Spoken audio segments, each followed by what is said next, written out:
Hey, Andre, you know what is great and what sucks? What's that? Buying a new truck. Is it great because you have a new vehicle? And why does it suck? Because they're impossible to get. And then when you want to get something, you're lucky to get anything, not what you want to get. So in this episode, Andre, we're going to be having a frank discussion about truck buying, why we bought our new Ram 2500 Bighorn Cummins. Yes. And then we're going to talk about a trip you took to the Upper Peninsula. That was a long trip. Yes, a long way to go. Yep. And what'd you do up there? And I saw the latest technology. I saw a glimpse into the future, Roman. I saw an electrified heavy-duty truck. Wow. Yes. An electric heavy-duty truck. Well, Yes. It makes sense. You think electric motors have a lot of torque, so Yeah, well, locomotives have been electric for a while. people don't know that. They think that they're diesel. Well, they have diesel generators. Right, but they also have electric motors. And then at the end, we're going to talk about kind of the coolest new and upcoming trucks, as we just got back from the Chicago Auto Show, and we saw some pretty cool new trucks that are up close and personal. So let's get started. So Andre, I wanted to get a tradesman. I wanted to have a video series where we bought the cheapest heavy-duty diesel we could get. And the cheapest one in the market right now is a tradesman. Yes. With the Cummins. And the tradesman is $43,000. The 2500 Ram tradesman. Yeah, but let's rewind a little bit. Okay. Right, we really wanted a heavy-duty truck, right? Right. So we have, over the years, we've had several long-term trucks, and most of them have been actually full-size half-tons. Yes. We had one Jeep Gladiator, was a midsizer. Yep. We had that for about a year, and we've had an F-250. But we were You're really rewinding. we were earning for another heavy-duty truck. You mean yearning? Yearning. Yes. And earning. We were yearning and earning all these videos. No, look, the reason we wanted to get a diesel HD truck, I think, is because how can you have a truck channel and not have reviewed and tested and owned a heavy-duty truck? And the other reason we wanted to do it is because I think the most popular question that we get from our viewers is, at what point do I need to go from a half-ton to a three-quarter ton? Would you agree? We get that I mean, there's daily. It's not that question, but there's all these different versions of it. Hey, I'm towing X. Airstream. It weighs 9,000 pounds, and I've got an F-150. When do I want to go up to the Power Stroke? Right. That basically is a question. Or will a Tundra be enough to tow my ginormous boat? Right. Yeah. Or I've been towing this for a while. I'm near the limit. Should I upgrade? So we wanted to do a video series where we actually do some scientific measuring, and we answer that question definitively. At what point, and that's going to be a hard question because it's not that simple, right? At what point do you want a heavy-duty truck versus a full-size truck, or if you're old school, a half-ton versus a three-quarter ton? So let's go back again to last year. Yeah. Right. Remember, we talked about this maybe 6 months ago or 9 months ago, where we really wanted, and we kind of zoomed in on the Ram, right? And we wanted the 3500 tradesman. Remember this? Yeah. And we wanted, the high output engine. We wanted, over 1,000 pound-feet of torque and make it grandiose and great and ice in transmission, all of that. The SRW. Yes. We didn't want to do it. Single rear wheel. Yep. And then inflation hit. Yes. And things got crazy. And we thought, you know what? Let's get the cheapest heavy-duty truck diesel you can get. And that happens to be a Ram tradesman with the Cummins. So the tradesman, like I was saying, is $43K. And as you know, the Cummins is basically a $10,000 add-on. So you're at $53,000, which seems reasonable. It's a heavy-duty truck with a diesel, yeah. For a truck with a lot of capability. Except, Andre, that truck does not exist.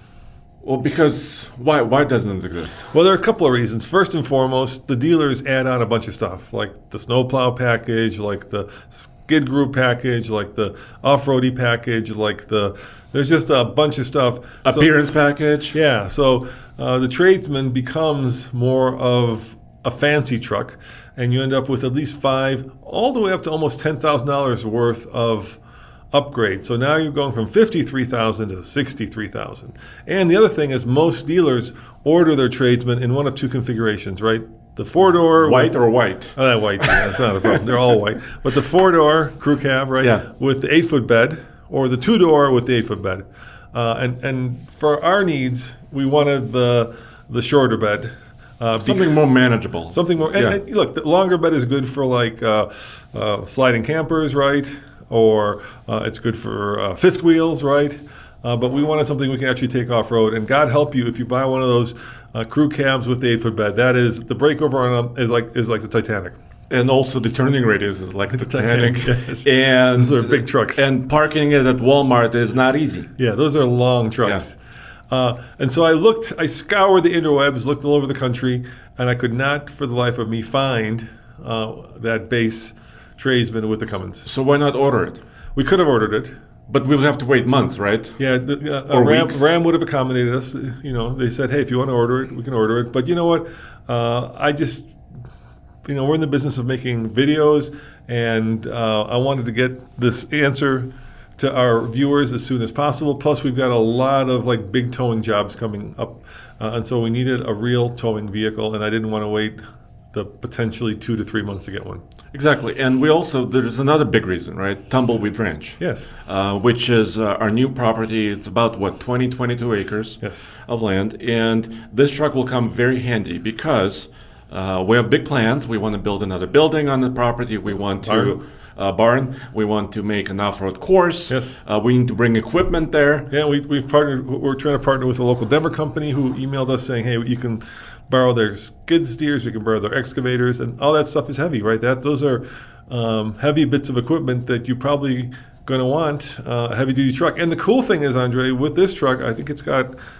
Well, anyway, why don't you tell them what we bought, and then I'll tell them the cool news about it. So it turned out, by the way, I was out of town. You were gone.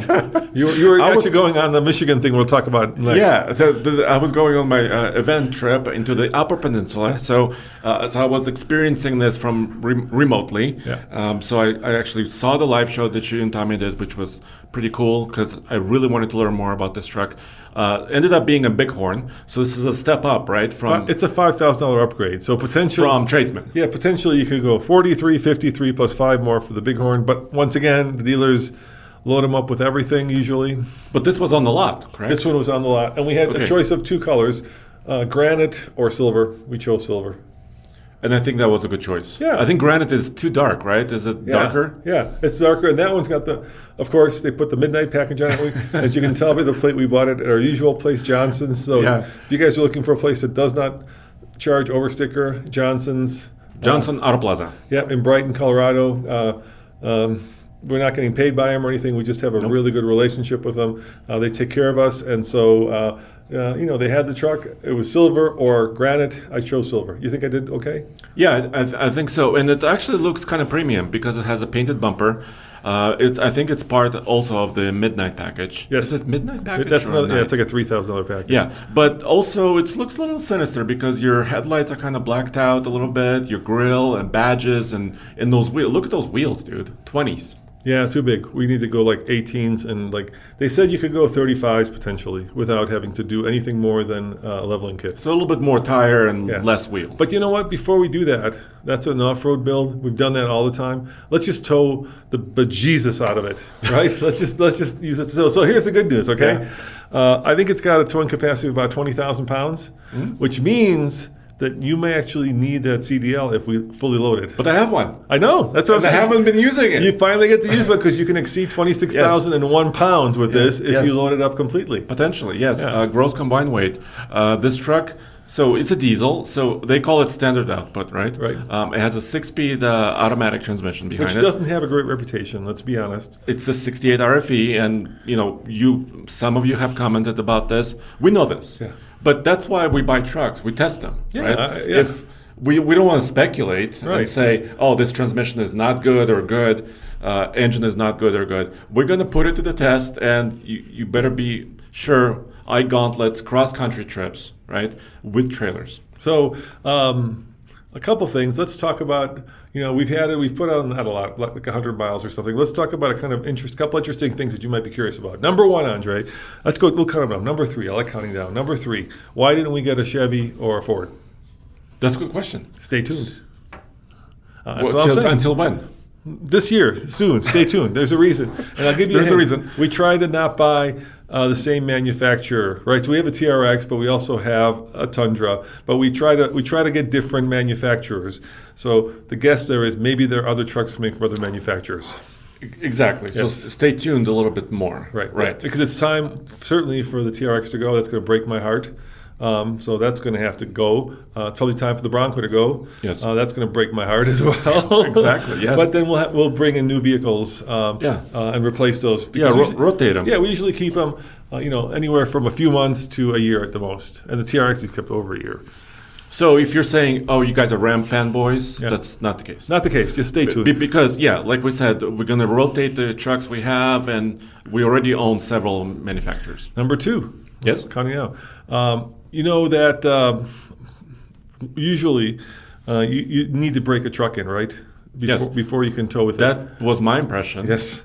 So I was bummed because we got a lot of big towing coming up. Lots of big towing. Well, in 2 weeks, I want to go to Arizona. Yeah, you're going to be towing. We've got a new video series where we're taking that old F100 and we're going to be electrifying it. So that's kind of cool. But we got to tow it down to our friends at, what's the name of the company again? Well, Legacy EV. Legacy, that's right. Legacy EV and also 101 Motors. 101 Motors, they're going to do the work. Right. So a video series where we electrify that will be way cool. Anyway, you got to bring it down there. We wanted a towing rig. This is it? But normally you think, well, you have to wait. You have to break it in. But you know what? You don't. But you looked at the manual. We looked at the manual. I was like, Yes. Hey, what's the braking period? And the answer So is, what does Cummins and Ram say? there is none. They say they want you to stress it. They want you to put load on it. That's what the owner's manual says. Okay. If there's no braking period, you just go right at it. Well, it kind of makes sense for a heavy-duty truck. So if you were, let's say you had a small business, do you want to wait a month before you can use it? No. You want to put it to work right away. Yeah. So makes sense. So we get hitch it up right away and put it in service. I cannot wait. So I'm super excited by that. So let's talk about number 1, the things that I'm impressed by and the things that I'm a little disappointed by, having driven it, just let's say the last 2 days. I have one too. Okay, well, or a couple. Yeah, we'll talk about them. So let me do the things. Want to do the negatives or the positives first? Those are the positives. Okay, so the positives are I'm really impressed by that Cummins. I love that diesel clatter. I love the torque. What is it? 850 pound-foot of torque. Yeah, and it's low grunt. It's a straight 6 engine, right? Yeah. So you drove it from the place? Yeah, and I drove it here? around and I put like 100 miles on it. Okay. So these are my initial impressions. So I love the torque. I also love this high seating position. It's a tall truck. It's not even lifted. It's a tall truck. That is a tall truck. Yeah, it's not lifted. Actually, it's in the studio next to the TRX. Yeah. And it's towering over the TRX a little bit. It is towering over the TRX. I actually like the interior, too. I think Ram, once again, has done a really good job. We upgraded the seats, so they're cloth, but they're the nicer cloth. Mm-hmm. It was like a $200 add-on. But I do really like the interior. We got the little bit bigger screen, so I actually love that. The TRX has that big 12-inch screen. This has a smaller screen than all the buttons. I like all the buttons. Mm-hmm. I love the fact that we have a leather steering wheel, because any place I touch on a vehicle, I want it to feel premium. I love I love the diesel clatter. There's something, once you drive a diesel, it's hard to go back to a non-diesel because you get so used to that kind of percolator sound. And the Ram and the Cummins is a little bit more pronounced, right? GM and Ford has worked to really quiet down their engines, right? And they're, they sound okay. But Ram always, you can hear the exhaust brake. And you can hear the clatter, and I cannot wait to drive this one soon. This is becoming a meme for all Ram drivers, but I love the rabbit ears or elephant ear towing mirrors. The moose, moose mode that come out. That's pretty cool. That's almost a meme. I love the exhaust brake. That's a cool button. You're driving a diesel and you have, an exhaust brake. Yeah. And actually, I love the comfort of the seats. I think they're fine. They're very comfortable and very. It feels to me like that is the ultimate road trip car. Road trip truck. Sorry, it'll go farther than your bladder will ever manage, I think. Doesn't it have a 31-gallon tank? That's should I talk about the things I don't like while I'm at it, and then you talk about the things you like? And let me do a couple of likes, okay, and then we'll go to the dislikes. Okay. So I love the look of it. Yeah. So I think the look of it, they nailed it. Once again, they redesigned it a couple years ago, but I think the grille, the way they've done it, and especially in this color combination, it looks pretty mean. So I love that. And then the profile is just right. it's not too raked, right? Some of the trucks are just nose down and the rear end is kind of in the air. But this truck, I think they nailed the overall look of it. The payload, what was it? 2,200? Yeah, 2,200, yeah. 2,200 pounds. Not a super high payload on this model. I was a little bit, I'll save that for later, a little bit disappointed by that. But overall... yeah, but everybody's payload is going down now. Well, The old big shouldn't. payloads are, but it just is. I mean, what's the Tundras? 1,400 pounds. Yeah, that's not exactly... But it's not a heavy-duty truck. But This still, is a heavy-duty truck. I get that, but it's still not like, it feels just enough. Well, so if you're towing 20,000 pounds, which I don't know, I mean, we technically don't have a trailer at 20,000 pounds yet, but you'll have to have like one person in there. So, do you remember that icon that we did where we where we towed the half track? Yes. Remember that though? We used to have the Gold Hitch Award, the best towing truck in land, and we wanted something cool to tow. Well, that guy had a friend who had a Sherman tank. Remember that? Yes. And I had this great idea, and I got my enthusiasm get away from me. So he's like, "Yeah, I got a buddy who's got a Sherman tank, and he'll let you tow it." I'm like, "Great!" So I pick up the phone, and I called him like, "Hey, you have a Sherman tank?" He goes, "Yes." And he goes, "Can we tow it?" He goes, "Sure, you can tow it." And then it occurred to me to ask him how much it weighs. Okay, and you asked. I asked, and guess how much it weighs? I remember this, I think, what did he say, like 50,000 pounds? 80,000 pounds. 80,000? I think it was 80,000 pounds. Yeah, I mean, you have armor like that thing. Yeah. And he said you could then. So we came to the conclusion that we could probably, without a big rig, tow the turret. So needless to say, we never towed a Sherman tank. Right. Well, the time is still young. Well, we need a semi-truck. you need to borrow that hydrogen truck that Hyundai keeps threatening to let you drive. Exient. Yes. The Exient. That'll probably tow it. All right. So what else do you like about it? So, well, I'll have to get behind the wheel, but I really I think Bighorn is the way to go. Tradesman may be a little bit more simple, vinyl floors and, kind of a little bit more inexpensive materials. But I think Bighorn is kind of in the meat of the market for Ram. Laramie and Longhorns and limited trucks are way too luxurious, too expensive. So I'm glad actually this is a Bighorn. So want to know the things I don't like about it? Yeah, go ahead. Actually, I do like the tow hooks. They're massive. Those And things they're blacked out. Yeah, those things are huge. Yeah. So you can see the first thing I don't like about it immediately are those headlights. Andre, I'm not joking. That's a $68,000 truck, and without those fog lights, it's undrivable at night. Yeah, they are basic that bad. lights. They need to be LED at this point. For $68,000. Yeah. So that is the biggest problem, and I think the truck manufacturers know this because they're making money hand over fist on their trucks because they're so decontented compared to regular cars. So I'm going to use the P word because I know truck guys hate it, but we just had a Prius here. What are you doing? What you got? I didn't do anything. What did you do? There's an ad just popped up on our website. I apologize. Anyway, we'll use WeTransfer. It's good. Anyway, so $68,000, which That's what I don't like. it's a lot of money. It's the price. It's a lot of money. But so we had a Prius here, $31,000. Now the nice thing about the truck, it does have heated steering wheel and heated seats, which is great. So the Prius had that. Plus the Prius had basically what Tesla would call autopilot. So it adaptive cruise control, lane centering, blind spot monitoring, autonomous braking. I believe there were LED lights. None of that is in that truck. No adaptive cruise No adaptive cruise. on this one. No, none of that is in the truck, including, Andre, no fender skirts, liners, right? Which is just cheap. I mean, how much is a fender liner, dude? How much can that cost? $2? No, I just bought them for my F-150. Yeah. I know exactly how much it costs. Well, that's how much you bought them for, and Yes. not how much they source them for. I don't know. The material that my wheel liners for my truck came, they looked like the bottom grade plastic. Yeah. And I paid $180 for it. All right, so let's figure there are like $70 to source. Yeah. $70.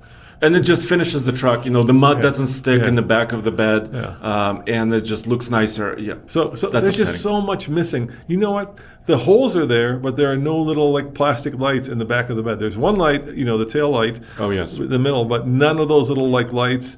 No electric outlets in the bed. No liner in the bed. No bed liner. Yes. No bed liner. I mean, it feels like for $68,000, you just went to the dollar store and got the least expensive thing on the menu. And this is a truck that is, and some of the stuff I can forgive, right? So I can forgive, like if you want to decontent it in some ways, Ram, you can do that, right? And it's not just Ram. I don't want to be picking on Ram. Everybody does it. Yeah. So Chevy does it, Ford does it, they all do it, right?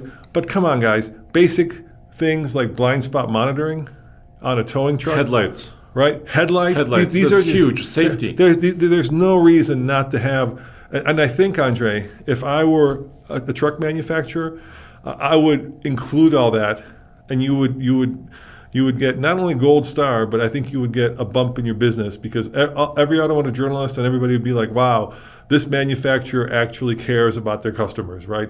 They're giving things like autonomous braking. I mean, these are things that make driving a truck safe, and it just shows that you care about the people who are purchasing it. Or if you don't include that stuff, it kind of says the exact opposite. So on the flip side, and I don't mean to pick on Ram. They're great. They were, they working with them, but it's all the heavy duty truck manufacturers. Guys, just somebody break the log jam and put on all the safety stuff. Well, I want to play devil's advocate just for a minute. Right. So let's say it had LED lights. Right. And let's say a rock came out and hit one. Right. They're probably about $1,100, maybe more, to replace. So if you're a simple working man, you or woman, you don't want to pay $1,500 to replace a headlight. You just want to replace a bulb, maybe, if it burns out. All right. Let me take a step back. Yes. Without, like I said, I think without those fog lights, it almost is undrivable. But why? I can't understand this. There's basic headlights, and then there's candles. This is a candle, Andre. Seriously, it's a candle. But it's 2022. Why are candles still exist? And we had the same issue with the Ford with the F-250. F-250 had the same issue. Exactly. Remember, our Gladiator had the same issue. So we had the same issue with the F-250 with the Godzilla. Yes. And we had to go and find a company that actually did aftermarket bulbs, right? Yeah. And then the problem with them is if you want to go LED, you have to have a little fan with them, and then it becomes a big heat sink. It becomes a big rigmarole. It's not just like lift the hood, pop open the headlight, and put a new bulb in, right? It becomes a much more big thing. And I think this is something that the manufacturer for dollars, not tens of dollars could fix. So, headlights are, incredibly safety important. That's a horrible sentence. Headlights are like one of the safest things you can do on a truck. Yeah, so give me good headlights. I was like, when I was driving it at night, I was so bummed out about it. I was just like, oh my God. And is the light kind of yellowish? It's just barely illuminates. And then I found because we did get the fog lights, and I found the fog lights, and all of a sudden, okay, now I can see. But yeah, this is I'm done. It's not just. Hey, by the way, you got a Roman rant for free there. So there you go. Oh, wow, that was my rant. Okay. So yeah, anything else you're not like? So I really. Oh, one more thing. Yeah. Where are the heavy duty lights? No lights. Yeah. A couple of antennas up there. No lights. I think that's an option, right? It's an option, but it's cool. At least for this single rear wheel truck. Yeah. A dually would have to have them. I really don't like. Well, first of all, the bedliner that just kind of slapped me in the face. That for $68,000, the bedliner was not included because it's a working truck. Like, let's say we want to carry gravel or something else back there, and we have a ranch, right? So we need to get some sort of solution for this, and we have some ideas. We'll get that soon, and just the price. Yeah, but I know every truck is getting more expensive. Exactly. But just I can't complain about the price because we're looking at like trucks now that easily exceed $100,000, and electric trucks. Ford, sure, they said the Lightning's going to be 39, but realistically it's going to be 80. You know how that is. Well, we ordered one. Yeah. Yes, it's 80. 80, yeah. Yes. The Rivian we had was 73? Ish, yeah, 74-ish. Yeah. With a couple of options. Yeah. Yes. And that's like and that seemed reasonable. That's like a tweener truck, you know what I mean? A Gladiator or a fully loaded Tacoma, you're definitely getting into the 50s, yes. Maybe even the 60s, right? With Gladiator, yes. Yeah. So inflation is like knocked the wind out of everybody, I think, recently, because you show up at the dealer and you're like, I can't believe that price. And you're lucky to get the truck. Seriously, you're lucky to get it. I felt lucky to be able to get it. Yeah, so that's the good and the bad. And So I cannot wait to tow with it. We're going to put it to work, like we said. iGauntlet's probably next, right? Cross country trip. I gotta take a trailer to Arizona. I cannot wait for that. And so I've got some solutions, yes. hopefully. So having, I've gone real negative. Let's go positive again, because I do love the truck. I really enjoy driving it. I think it's a perfect size. I think once you go heavy duty, I can see like once you go HD, it's hard to go back. Yeah. Now getting into like the Tundra, I just feel like, oh, this is like a mid-sized truck. There's just something about a big truck. Once you get used to parking it, it's just, and especially a big size diesel with that instant torque. It's going to good. be very useful. Very useful. But we've partnered with our friends at WeatherTech. They're a new sponsor of ours, and they're going to give us a bed mat. So we'll test that out. We're going to get some WeatherTech liners, because this one came with the little carpety ones, which don't work on the ranch. It's not 4-inch work. Doesn't work on the ranch. No. Might work. But doesn't work on the ranch. And I just puts a huge smile on my face every time I get behind the wheel. So you know what? I was worried about the ride, because it also came with the tow plow package. Oh yeah, I was going to ask you about this, because the springs are heavier in the front, right? Not apparently. We did some research, and if you get the tow plow package on the V8 Hemi, then it does give you bigger springs. But with the Cummins, they include the bigger springs automatically. Already, because the engine is heavier? And I was on Interesting. I was on LinkedIn, and all of a sudden, last video we said, remember when we did that plowing video with the Boss plow? Yes. The guy from Boss contacted me, the marketing manager or PR manager. He might be interested in working with us on doing a plowing thing, since we have a plow package on it. So, and it snowed 6 inches last night. If we're going to do that, we better hurry up, because we got about one more month before it's going to start getting very springy. Springy, yeah. So what are you looking forward to doing with it?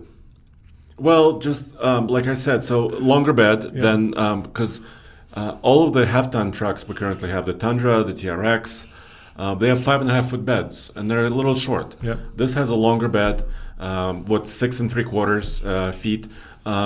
Which is a big deal if you're like a motorcycle guy. Yeah, if you're carrying motorcycles, that's the difference between like being able to close the tailgate and oh, by the way, the tailgate also not dampened. Oh, it just falls down, bam. But it's very light, but nevertheless, just stuff like that where you're like, don't even think about it now, because everything's become dampened. You're like, oh, you still do that. There might be a little, strut we can buy for that. Yeah, it's very light. But it's a ranch truck. So anyway, so I cannot wait. It's going to be really useful. Motorcycles. We have a TFL bike channel. Alex and Case could use that as well. I really want to go cross country in this thing, because Cummins, one of the things about it is fuel economy, right? Right. We want to show maybe initial fuel economy, right, and then have it for 4, 3, 6 months, and then after it gets a lot more miles, do it again. So show its fuel economy. That's another thing where the manufacturers have actually gone down quite a bit. Fuel tank size. We're looking for a Suburban, and the old Chevy's actually a 240-gallon. You can get the heavy-duty 2500 Suburban had 2 40-gallon tanks, and part of that could be because better fuel economy. But 31 gallons seems like it's just barely enough. Yeah, so that's why I want to test it. It's Cummins.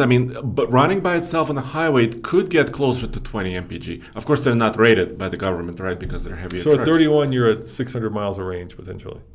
Which could be good, but towing, of course, that will go down heavily. I think they make a bigger tank. I think you can opt for. But I think it needs a longer bed, potentially. Yeah, I think it's like a 44. I think there's a 44-gallon tank, but you might need a longer bed. Yeah. But nevertheless, it would be nice. I don't know. Maybe it's like the manufacturers figured that once people try to fill up a 44-gallon tank and see that they have to swipe the card twice, that they're going to be like put off or something. Yeah. But I would rather swipe the card twice than have to stop twice. Exactly. Or, anyway. So I cannot wait for that. I don't know if it's really a truly off-roady truck, but I want to take it off-road. It's a 4-wheel drive, maybe on a light trail. And, the rub on heavy-duty trucks always is they ride rough, right? These are solid axle monsters.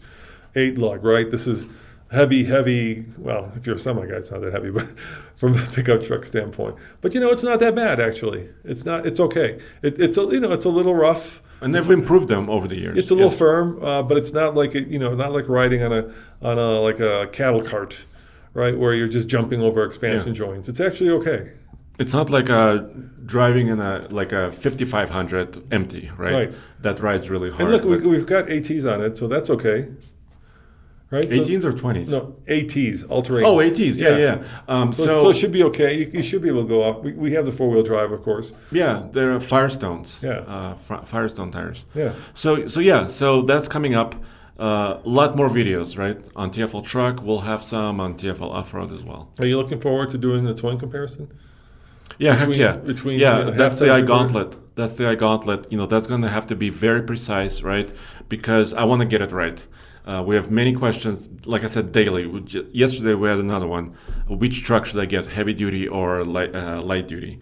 Half ton. So and people also, when we did our first video, they wanted to know why we didn't get the Hemi instead of the Cummins.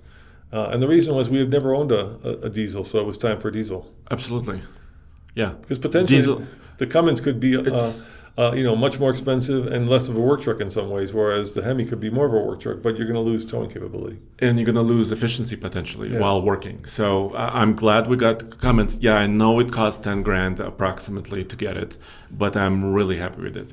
All right. So, Andre, you just got back from the Upper Peninsula of Michigan. Yes, but before we continue, I want to thank some of our Patreon supporters. Please do. Because this is a huge help for us. And also patreon.com/TFLcar. It's our only Patreon page. It's where you can ask questions, and we're always there. But I want to thank a few people who donated recently. Ashish Alisheri. These are complicated names, I'm sorry. Gregory Wodak, Wes Brawley, Mike Stierwald, and Alan Ekstrom. I hope I said that correctly. You did great. Congratulations. Good Sorry, job. there are a lot of really complicated last names. And thank you guys. Without you, we wouldn't be able to do as many videos as we do. And this is just the last 7 days. Wow, nice. So these are supporters, new supporters that came on board. So thank you very much. If you have a question, write it right there on patreon.com in their message board, and we'll talk. So tell me, what were you doing in the Upper Peninsula of Michigan? So Magna International invited TFL Truck and me into the Upper Peninsula for something they called Winter Test 2022. So let me switch images because this is now Winter Test. Okay. And basically the highlight of this and what I really wanted to drive and look at and learn about was their latest technology, which they call EBeam. EBeam is their electrified axle. So they electrified an axle. Wow, that's crazy. So, and then there's more than that because, let me show you this image. So if you're watching this on TFL Talk YouTube channel, you'll of course see some images. If you're just listening to us, we'll just describe it. In the back, imagine a real, just a standard heavy duty axle. It's a steel tube with a differential. Well, what the differential is, they replaced it with this aluminum enclosure, this basically case, which contains the electric motor, some gearing, and also an electronic locker. What do you think? I think it's badass, dude. And let's talk about Magna. Magna, of course, is a company out of Austria, I believe, right? Well, so they have a huge... They're multinational, probably. Well, they're multinational. They have a huge presence in Europe and Austria. They have many testing facilities there. We're not even multi-state. we're just local. We're Colorado-based. Yeah, we're local. So when I went there, I have to say this little story. My wife was asking me, where are you going? Which company are you going to be visiting? I said Magna, and she said she'd never heard of Magna. And she's not in the automotive world, and I don't blame her. But turns out this is a Hawaiian company. No, I'm kidding. No, Magna, get it? Volcano. They make subcomponents and systems and parts, and they even build some vehicles. In some cases. When Steve Truck King used to work with us, we were multinational. Yeah, but now we're not. Yeah. So Magna, of course, is the Austrian. I don't know if they're Austrian. They're the company. Well, they're based in Canada too. Yeah, they build a G-Wagon. They build. What else? I'm going to blow your mind. Okay, blow my mind. Are you ready? Yeah. So this is just a little bit of a portfolio that Magna is involved in. They've built the EDrive system, overdrive system for BMW. They've built the 4MATIC system. If you're in a Jeep Wrangler, you're using their transfer case. If you're in the Jeep Grand Cherokee, also the same. They, like you said, they built the Unimog, the G-Wagon. And they have components in many, many vehicles across the industry. So it's a huge company, 158,000 employees, Roman. Wow. 158,000 employees. So anyway, so they have this project. They want to be able to offer this to manufacturers, OEMs, where if you so choose, you can actually electrify a heavy-duty pickup truck by direct replacement. Take out the old axle, put this electrified axle into the same suspension, same size, and this new electric axle weighs about 40 pounds more than the older just steel axle. Okay. So you're not gaining, it's not a lot heavier as far as the actual motor is concerned. You see this thing? Yeah. That's a little inverter that converts electric energy. Where does the battery live? The battery, this is a prototype. The battery was between the frame rails. You can kind of see this gray rectangle. Are they going after like the aftermarket? Are you saying this is something? Because that seems like it's very no. So Magna, very complicated. So Magna has most, and that's why my wife never heard of them. Okay. Is because they interface with like Ford, Ram, GM. Right? Okay, so they're not trying to sell this to like you and me. No, they're not. They're not. Yeah, They're not. So axle swapping I can do, but the rest of it would be difficult.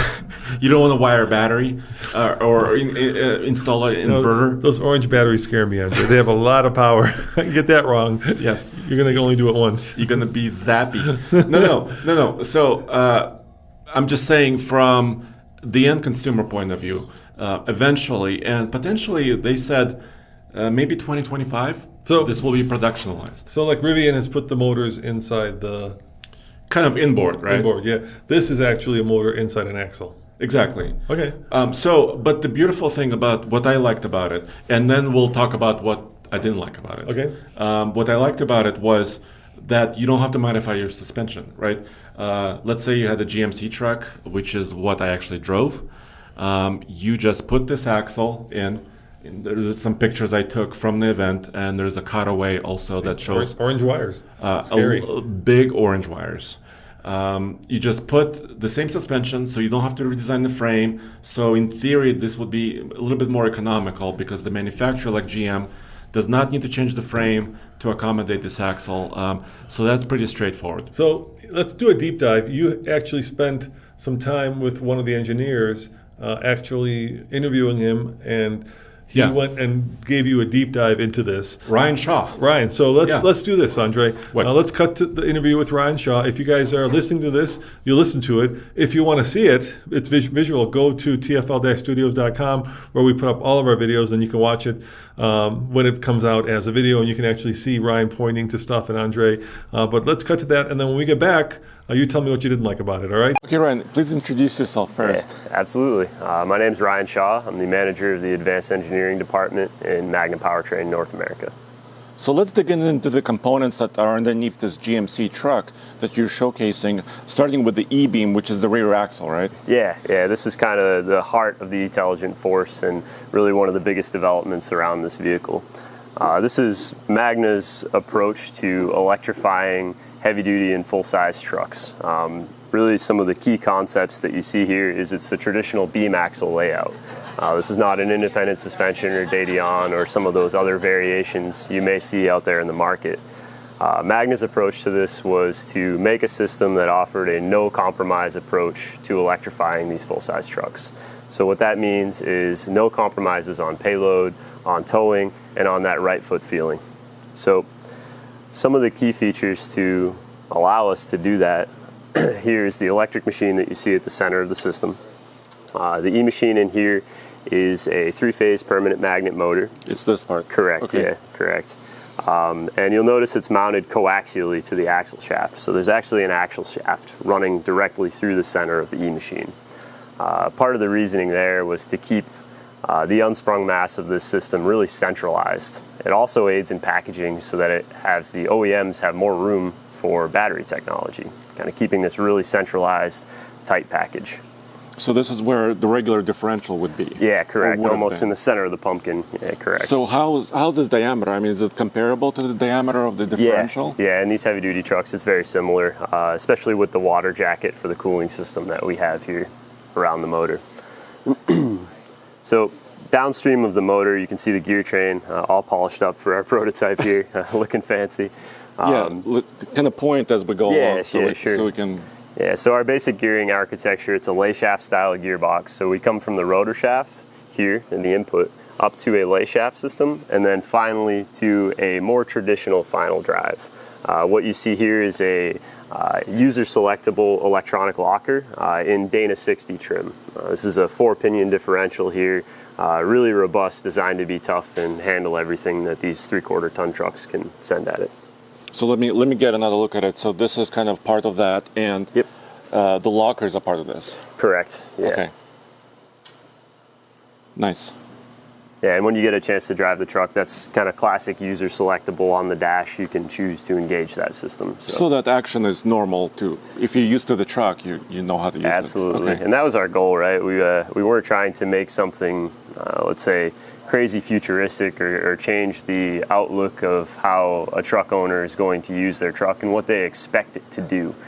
Sometimes you get in vehicles, it's almost confusing to be able to operate them in all of the new drive modes. So this does a lot of things in the background, but allows you to have that similar interface and feel to what a traditional truck has. All right. So now, what's next? Let's talk about this. Sure. Connects. Yeah, so this is our inverter. As you've seen in some of the press releases, we have a remote mounted inverter. So in the actual vehicle, if you were to put it on a lift, this inverter is bolted up to a cross member, kind of in between the battery and the cab of the truck. Some of the thoughts there, our early prototypes, we wanted to alleviate some risk and get that inverter off of the axle and up onto the chassis. It also does allow for some flexibility for our customers that maybe want different inverter options. Keeps us a little more flexible to change some of these components. From the inverter, you have the 3-phase AC cables that run from our power electronics down to our E-machine through the cable and some bus bars. A lot of work was actually spent to ensure that this cabling system and the connectors will survive the shock loading and vibration loading that you get with these Hotchkiss style suspensions jumping around. In the future, it's in our plans to also offer options with this inverter directly integrated onto the axle to offer some more flexibility for the OEMs, again for packaging, some efficiency gains, things like that. But at least give us some options to be able to fit into whatever platforms make sense. Yeah, I mean, so this is shown as a kind of a GM heavy-duty setup, right? Correct. And the suspension components are the same. Is that right? Yeah, and that's one of our proudest features, and I think greatest selling points of this system is that we're actually using the stock OEM suspension pickup points at the bump stops and the spring perches and the shock mounts. So those are OE parts here that you see, including the wheel ends. So this is a full float wheel end. This is a stock GM 2500 hub that interfaces perfectly with the demonstration vehicle that we're going to show you today. And this is quite literally a drop-in solution. So we drop out the ICE axle and bolt this one right back in. No changes to suspension architecture, no changes to spring rates, no changes to damping rates in the shocks, all stock components. Interesting. So, I mean, the whole axle weight is about the same then as it would be otherwise, right? Yeah, it's actually really close. Putting the stock axle on the scale compared to this one, we got about a 40-pound difference if you're just talking the axle. If you put the inverter on top of it, we're closer to 55 pounds. Delta heavier than the stock axle, which is really nothing when you're talking, near 400-pound weights. Yeah. So, and how much power? I mean, you mentioned between like 220 kilowatts to 250? Yeah, correct. So the trim that you see here is 220 kilowatts. In this prototype, scalable easily to 250 kilowatts. And it's in horsepower, and this is just the rear axle we're talking about. Yeah. So in horsepower, it's like, what, 330, 350-ish? Yeah, correct. Yeah. And then we have a front drive as well in the vehicle that puts you up north of the 500 horsepower number. All right, so let's go on the other side and see a little bit more. So what are we looking at here? And I want to talk a little bit more about cooling and some of the other options here. Yeah, very important in the heavy-duty truck market. So on this side of the cutaway, you have a good chance to see some of our lubrication system and some of our electrical connections from the bus bars, connecting the inverter to the E-machine. On this side, okay. Yeah, but really this kind of lends itself to that discussion about cooling and lubrication. So what you see here is a heat exchanger that's an oil to water cooler, and then a feed tube that is putting some of that oil back into the E-machine to cool it. For this approach, we really through the kitchen sink at this system to be able to keep up with the needs of these heavy-duty trucks for towing. You guys tabulate all of the numbers. It's really insane what these trucks are capable of nowadays, and those numbers are only going up. So our strategy was to both water cool and oil cool the E-machine, which is really generally your limiting factor in a continuous power scenario. So we're using water coolant, from the vehicle's coolant system to cool the stator or the OD of the motor, and then we're using oil that also is a shared sump from the gearbox. We're using that, which is fed with a gerotor pump that goes through the system, cools the oil, and then spray cools some of the E-machine components. A little bit of secret sauce going on in there for how we're getting all of that done. A lot of development work was done to ensure that we were able to meet these towing capacity And so I'm trying to picture this. And the radiator would be kind of in a typical position up front, or how would that work? Yeah, in the truck that you're going to drive, we're actually using the stock radiator, which, to be honest, may even be a little oversized for some of these EDrives. The massive gasoline engines require a lot of cooling as well. So in the truck architecture, we have two coolant loops, one for the battery standalone, and then one for the EDrive. So the general path is this coolant passes through our power electronics, both the inverter and to the E-machine, and then back to the vehicle's cooling system. And basically, explain a little bit more about the inverter. So obviously you have a prototype battery, right? Mm-hmm. So that's your energy storage. Mm-hmm. And then an inverter basically converts that. Can you explain that a little bit more? Yeah, sure. So the role of the inverter is to take the DC power source, right, the battery that's located between the frame rails, and convert that power to AC or three-phase power, which is required to operate the E-machine. So it's really the controller. And more importantly, even, it makes a lot of the decisions about how much torque or current to send to the E-machine based on our vehicle controller software. So there's a lot of decisions that are being made in order to give the proper vehicle performance on that inverter. And you have to cool the inverter as well, right? Yeah, specifically the power module. Is there like a port on there? Yeah, correct. You see the fitting right here on top. There's a small coolant channel that allows us to cool some of the power electronics in there. Again, with continuous and peak power in mind. And you're showing this here on the GM heavy-duty truck, but I mean, in theory, this could be any kind of manufacturer of heavier trucks. Absolutely, so to speak, right? Absolutely. We essentially have solutions, from Class 1, even north of Class 3 as well. The demonstration vehicle you see today kind of made sense for us because we have access to that vehicle. We make a lot of parts for that vehicle today in production. It seemed like a good fit, a good starting point for this to show it off. So vehicles like a 3500 dually would be Class 3, and is it scalable even further up? Absolutely. Okay. Yep. Did you consider other solutions like hub motors, or why did you choose kind of this EBeam solution? Yeah, there was about 2 years of benchmarking, research, and simulation to lead us to the architecture that you see today. Most of the reasoning behind the architecture you see has to do with the towing and payload requirements. Looking at being able to handle north of 30,000 pounds pushing down on this in some high G situations. The beam axle scenario or beam axle architecture really lends itself to a strong, robust solution, which is what these OEMs and customers are looking for. And if you go with the beam axle solution, through our partnership or JV with LG Magna, we were able to get a pretty beefy motor to stick in here to be able to meet some of the power and torque requirements. And how does it connect? I mean, there's an axle tube here, right? And it's connecting to this housing too. Yeah, it's a kind of traditional Salisbury style connection.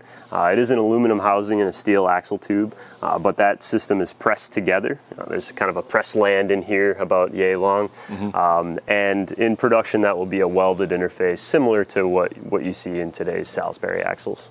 Cool. Do you have the front motor here as well? Yeah, absolutely. So this is a cutaway model of the front E-machine or EDrive that's in the Intelligent Force. It's actually on a swivel too, so we can look at some of these things on both sides. Key rundown on this components are, this is a 3-in-1 solution. So this system has the gearbox, the E-machine, and the inverter or power electronics all within the same housing integrated. And what's key here is it's not really a bolt-on inverter, right? This isn't a box that's bolted on. It's actually integrated into the side of the unit, so there's a lot of clever packaging work that was done here, really to get the smallest package possible with the highest torque density. If I spin this around, we can kind of see the E-machine, and some of the gearing interfaces might be a better shot for you. Oh, okay. Yeah. Right here. So the inverter is on this side. Correct. Electric motor here, and some of the gearing as well. Yeah, correct. So this uses a similar gearing layout with a lay shaft offset drive type gear set. But there is a couple other features here on this system as well. This features both a park lock system and a disconnect system, which allows us to completely separate the E-machine and gearing away from the truck or away from the axles, the wheel ends, for efficiency's sake. And you'll be able to experience that in the truck later. So you can go two-wheel drive or four-wheel drive, so to speak. Correct. And I just want to see kind of how it connects here. So this is kind of the one output shaft, I guess? No, there's another one on the other side here. Yeah. So it's a single axis output. And the vehicle that you'll see today has a torsion bar front suspension with half shafts up front, and we've just modified the interface to fit directly to that truck. So talk to me, can you decode the name EDS Mid Plus? So what is that kind of telling? Yeah. What is that saying? So the alphabet soup of some of the Magna products here. Really what that's showing is where this motor or where the system falls in our portfolio. So our strategy is to have products, from small passenger cars all the way up to these higher class trucks that we just discussed. Mid plus means this falls in a mid-level power numbers for our portfolio, which for this system is around 170, 180 kilowatts. So the rear axle was about, 220, 250, this is 170. So you combine them, you're looking at 550, 580 horsepower. Yeah, and the truck is a rocket ship. And it's different horsepower too, right? We spent a lot of time, we know trucks really well. We make parts for them and have been, since the start of our company. So it's been really interesting to get back-to-back comparisons of not just the number, the horsepower, the torque numbers, but the feel, right? There's no shift points. It's very smooth. It's very calibratable. It's amazing now that if you don't have prop shafts and transfer cases connecting the axles, the control strategies that you can have to make the vehicle's DNA that the driver feels be very different and tunable to whatever a customer needs. Yeah, so and you talked about disconnecting this, right? So can you talk a little bit about like traction control and or other dynamic situations? How does that all connect, I guess? Sure. In the truck that you'll drive today, we're actually not using any of the OEM traction control or stability control. The only thing that you will feel is some of the split mu left to right where the brakes can grab to get you off the ice if traction control is on.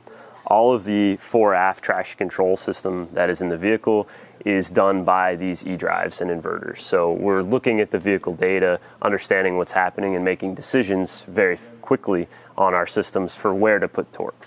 So it's all EDrive-based traction control that you will experience today. And is it also, does it have the all-wheel drive feature as well? Yes. So smart all-wheel drive, so the driver doesn't have to like switch it in four-wheel drive necessarily. No, you do have a selectable two-wheel drive or four-wheel drive. When it's in four-wheel drive, the system has some built-in drive modes to give you a more planted, typical truck feel, or something that's a little more aggressive that can kind of let you hang the rear out, feel a little more sporty, and that's completely tunable based on customer needs. And also you mentioned capability, so approximately the same towing numbers, like 14,000 pounds, for example, and approximately the same payload, right? Because the suspension is the same. Yes, correct. The vehicle's actually only about 600 pounds heavier than the stock truck. So is that because of the battery as well? Yeah, correct. Yeah. And that was our focus, is to maintain that payload capacity, and really some of the limitations of this truck are the factory components. And so you make, a lot of other components. So mention a few of them, especially here, these two. Yeah, sure. So one last electrification component. This is the front drive, the secondary drive in a Volkswagen ID4. This is kind of our EDS low, so on the lower power range. Quick high level, a basic 3-in-1 design, again with the inverter integrated. This is an ASM, asynchronous motor, really focused on tight packaging, high efficiency, low cost. And then over here? Yeah, so now we're moving into kind of our traditional market. So these are our transfer cases. So what you see here is a 2-speed active transfer case that you'll find in a traditional heavy-duty truck.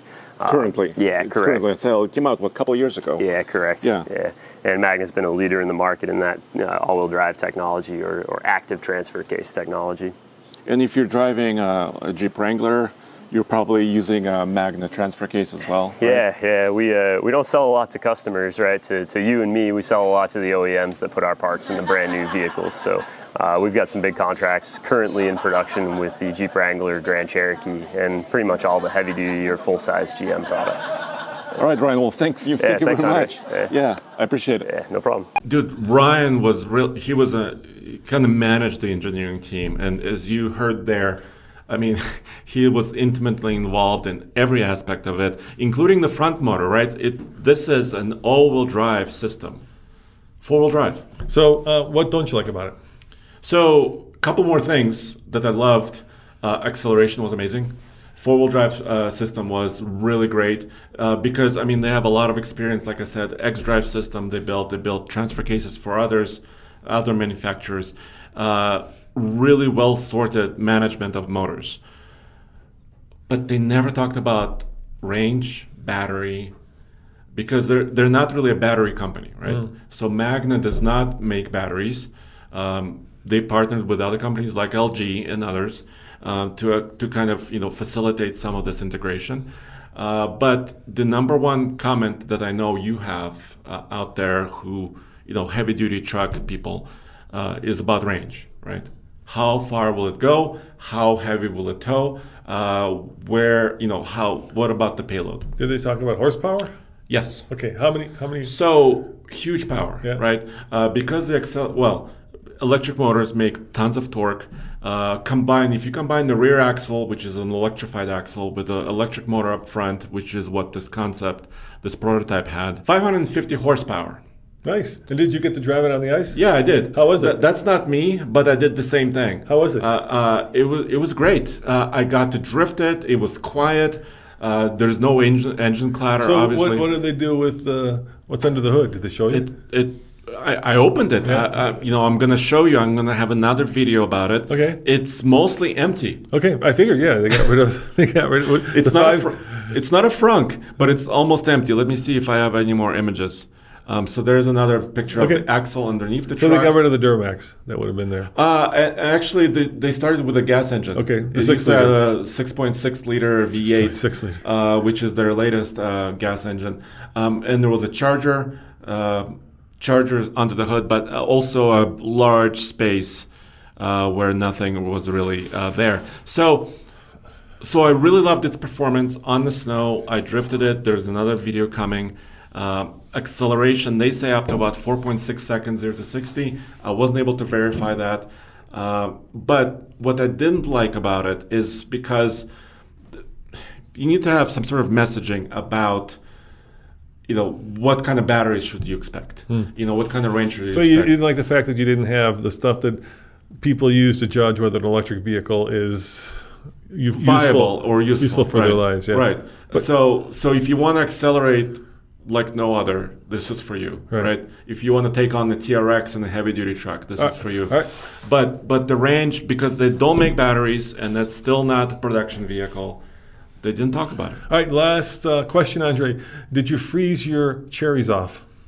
I was afraid about that, but there was a heat wave. Oh, that's good. There was a heat wave, and it was about 35 degrees in the Upper Peninsula in Brimley, Michigan. I couldn't believe it. What do they call Upper Peninsula Michiganders? Is it Yippers? Youpers? Is it Youpers? Yeah. Did you I'm- meet some Youpers? Okay. I Hey did. there. We went to this place called Antlers. Okay. In Sault Ste. Marie, Yeah. which is a kind of a historic restaurant, historic place. Food was great, and I met a Youper. Yeah. Okay. Or a couple Youpers. All right. Well, there you have it. Probably more than everything you want to know about Magna's new electric axles. It's pretty badass. All right. Let's wrap this show up, Andre. We just got back from Chicago. I don't want to talk about Chicago. It's going to be over very soon, and it's but let's talk about the cool trucks that we saw in Chicago. Let me ask you this: there's always a show stopper, right? A vehicle at the show that people are like, oh my God, all right? What do you think it was in terms of the Chicago Auto Show? I'm going to take the Bronco Raptor out of it because it's not a truck. So Nor do I think it was necessarily the showstopper. I think there was a truck that kind of stood out above everything else. What do you think that truck was? I thought, at least for me, and I saw people around it all the time, it was blue. Yes, I agree. I'm with you. Yep. And it may have been the new Chevy Silverado EV. Yeah, that was incredible. Yeah, Incredible. the concept. Yeah, I mean, it's just rolling on 24s? Yeah, 24s, 24s, oh my gosh.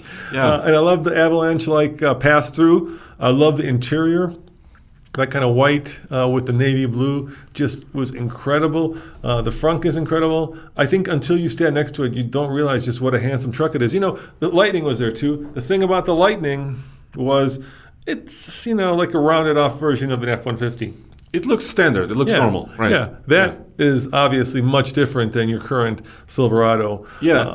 And I mean, there's a lot of criticism about it. People sometimes, say the front doesn't look good, etc. It's too long, it's too narrow. I think you need to see it in person. Yeah. Would you agree? Oh, I agree. And it had all the bells and whistles. I remember we opened up the tailgate, and then, of course, it had the step. And then when we folded the step, it even had the speakers in the step. Yeah.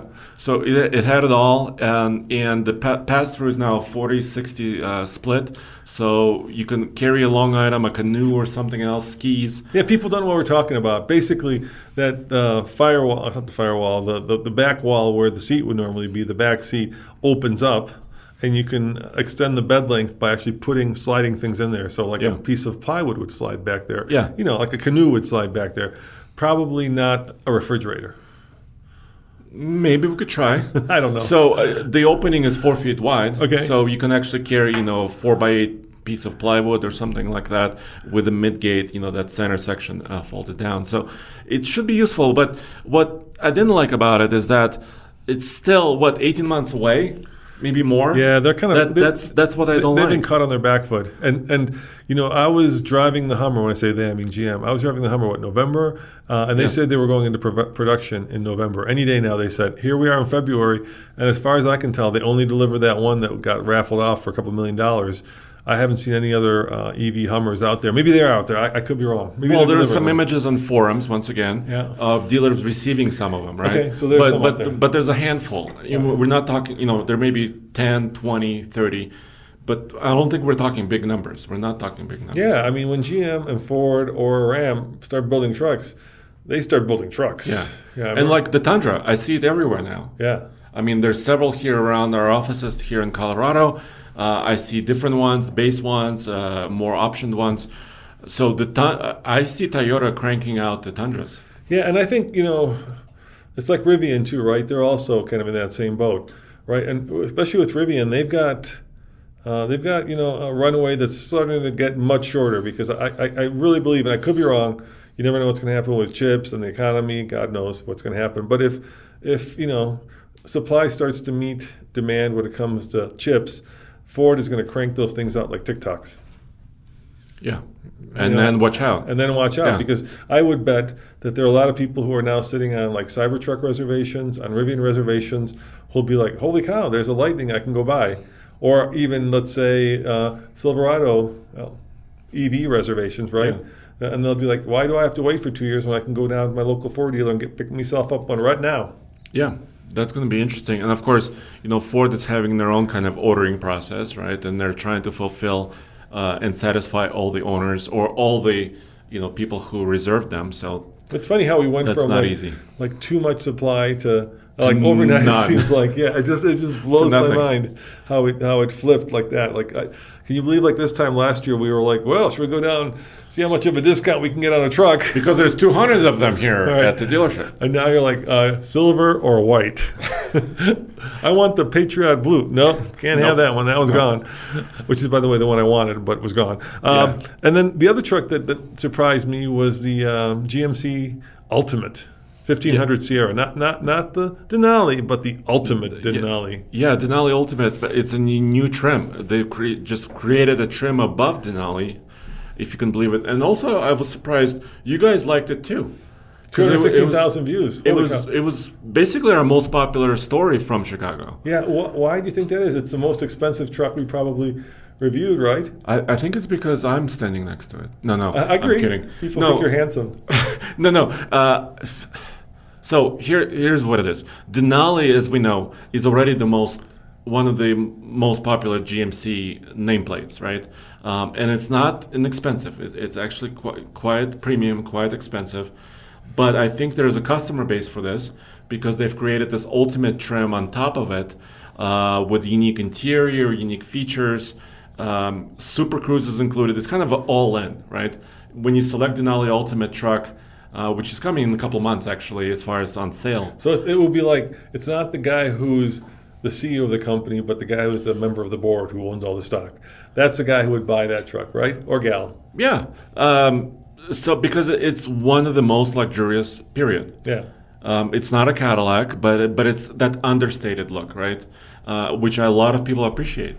And the attention to detail on the truck was pretty incredible, right? It had like that Denali topography in the stitching. Yeah, in the stitching, in the wood. It was kind of everywhere. Yeah. And do you remember how much it starts at? $80,600. So it starts. It starts at $80,000. Is that all in, or is there? It's basically all in.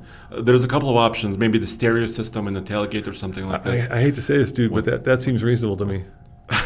I know. After paying $68,000 for a Bighorn? Yeah, it seems reasonable. It just seems reasonable to me. Oh, and then the other video, which we did, which is pretty cool, we should talk about that, the new 2022 all-electric E-Transit. That was pretty cool, too. Yeah, and once again, the E-Transit van looks normal. Yeah. You can come up to it, and it looks like a transit van, but it's got this kind of a skateboard chassis. Of course, it's electrified. And there couldn't be a better use case, right, for an electric vehicle than a van, because vans usually don't go more than like 100 miles, which is what that thing's range is, right? They're zipping around town. They're not like going on the highway, going to another state. So it's so for a lot of customers, or a lot of people who would buy, fleet customers who would buy an electric van like that, I think it makes a lot of sense. Of course, we got emails from you guys in Alaska or Montana who say, I drive 250 miles a day. Well, this is not for you. No. This is not for you. But for a lot of customers, it could be a good solution. All right, guys. Well, there you have it. Andre, thank you for going up and getting cold for TFL and for your job. I really appreciate it. It was fun. It was. I've never been to the Upper Peninsula. It was a blast. And thank you to Magna for hosting us. We really appreciate it.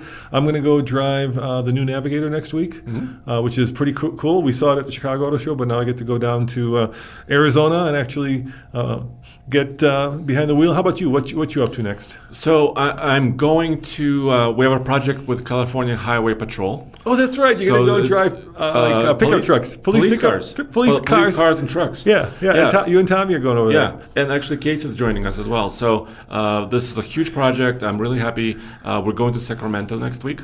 I've always longed to be behind the wheel of a police truck. So cool. I'm so jealous, dude. Well, this is going to be at their facility. Oh, so you're going to be a test track? I'm going to the police academy. Wow. Police academy. Are you going to be able to take it around the track and maybe do one of those things where they bump you and they try to? I don't think they'll allow that one. Unfortunately, the pit maneuver. The pit maneuver. That's what it's called. Is for Bolton? Well, they don't want to share the secret. Well, the maneuver. Oh. It's safety wise. You can go to you can go to Vegas and you can do pit maneuvers like that. You can get behind the wheel of a police car, right? Well, yeah, but they don't want to show people hitting each other. I don't mind. I get it. Yeah. And then before we leave, can you go to TFL-Studios now that we have this new screen? By the way, have you guys noticed our new studios? Well, it's not new. It's just reconfigured. Our videographer said, now that COVID is hopefully on the way out, it's time to get more traditional and personal. Yeah, isn't this weird looking into each other? We spent 2 years looking in the camera, and now I don't know where to look. It's weird, but you can also look at our screen. Yeah, so now we have, like I said, this is where all of our stories are. We have our news, our websites, we have our videos, we have our podcasts, and if you scroll all the way down, we also have our TikToks, I believe, somewhere in there. Yeah, and this is kind of a one-stop shop. Yeah. For example, recently Zach wrote about the ship carrying cars on fire in the middle of the ocean. How come these things always, there's that one that's saying, I'm just heartbroken when I see 2,000 cars just go to the bottom of the ocean. Yeah, we need vehicles, right? Yeah, and this is not good. Yeah. So you see all the latest stories, like you said, even podcasts, news stories. Of course, this is on the computer, but you can also save it to your phone, and then it becomes a little web app where you can just hit. I go to it every morning because we're putting out so many videos now, I can't keep track of them. There you go. We have 8 channels. We're you know what we are, Andre? What? We are like a video news magazine. Who'd have thunk? Who would have thunk we have like sections now? Well, that's what's the goal. I mean, that's what we really wanted to do. Can I do like the fine dining section? I'd be good at that. Where's our fine dining? The column? I want to go review restaurants and get free meals and be the guy that they fear giving them a bad review. If you own a restaurant, please reach out to us. TFL Restaurant. .com. TFLmenu.com. Yeah. Your complete source of online food reviewing. All right. Well, guys, thank you for watching. Thank you, Andre, for going to Michigan. Yep. Thank you, Johnson's and Ram, for helping us acquire our new heavy duty, I can't wait to say it, 2500 Cummins. Yeah. And just the beginning. We're going to be towing the pants off of that thing. They said we could How immediately. much? So to go over 26,100 pounds, right, for your CDL, that's combined, right? Yeah. Well, what do we need to do? How do we get into CDL territory with that? Because it'll tow potentially 20K. It's easy. It's quite easy. But there's a lot of ways you can actually do it. So first of all, if your trailer is capable of at least 10,000 pounds, Okay. you already in many states have to have a CDL. Okay. Plus, and so if you have, the gross vehicle weight rating on the Ram is 10,000 pounds. And then if your trailer's gross vehicle weight is 16,000 pounds, Yeah. you add them together, you're at 26. And that you're automatically in a CDL. Yeah. How about if there's a bathroom on your trailer? If it's a motorhome, then anybody can drive it. Yeah, that's an RV, right? Yes, it's an RV. just stick a toilet on the trailer. You can be 95 years old and you could tow it across the country. And it could be 26,000 or 56,000. Or 86,000. As long as you've got a toilet. It's a motorhome thing. Anyway. What a funny exemption. Well, guys, thank you for watching. We'll see you next time. Ciao.